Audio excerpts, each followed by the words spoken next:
Winter session of parliament समाप्त हुआ। हम एमपीज को संसद में बोलने का जितना टाइम मिलता है, मुझे लगता है वो हमारा टाइम नहीं है, वो आपका टाइम है। पार्लियामेंट चलाने का खर्चा हो या एमपीज की सैलरीज हो, ये तमाम खर्च इंडियन टैक्स पेयर भरता है, देश के मेहनतकश लोगों की कमाई से चलता है। इसीलिए संसद में आवाज भी उनकी उठनी चाहिए, इश्यूज भी उनके उठने चाहिए। ताकत एक एमपी की आवाज में, उसकी पोजीशन या पद में नहीं, असली ताकत है आपकी आवाज में।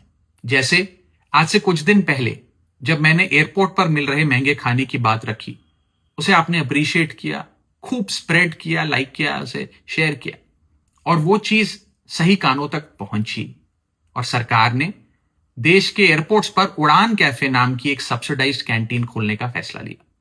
ठीक उसी तरह इस बार भी विंटर सेशन ऑफ पार्लियामेंट में हमने कई इंपॉर्टेंट इश्यूज उठाने की कोशिश करी। मुझे उम्मीद है कि उस पर भी कार्रवाई जरूर होगी।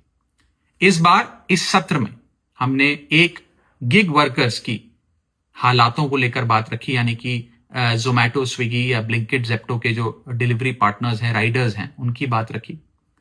कैपिटल गेन टैक्स को कम करने की जरूरत है, इंडियन इन्वेस्टर को प्रमोट करने की जरूरत है, उसकी बात रखी।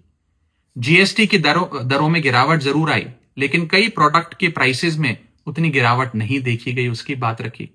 देश में एक टोकनाइजेशन बिल लाने की जरूरत है, उसकी बात रखी। डिजिटल कंटेंट क्रिएटर्स जो कॉपीराइट स्ट्राइक से परेशान हैं, उनके कंसर्न्स को हाउस में रखा। इंश्योरेंस कंपनीज और प्राइवेट हॉस्पिटल्स कैसे एक पेशेंट को एक्सप्लॉइट करते हैं, उनकी प्रॉब्लम्स को हाउस में रखने की कोशिश करी।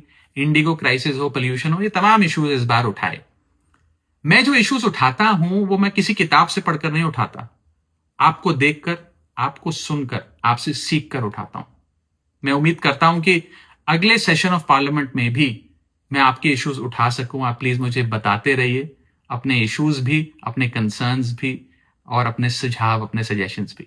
Thank you so much. जय हिंद।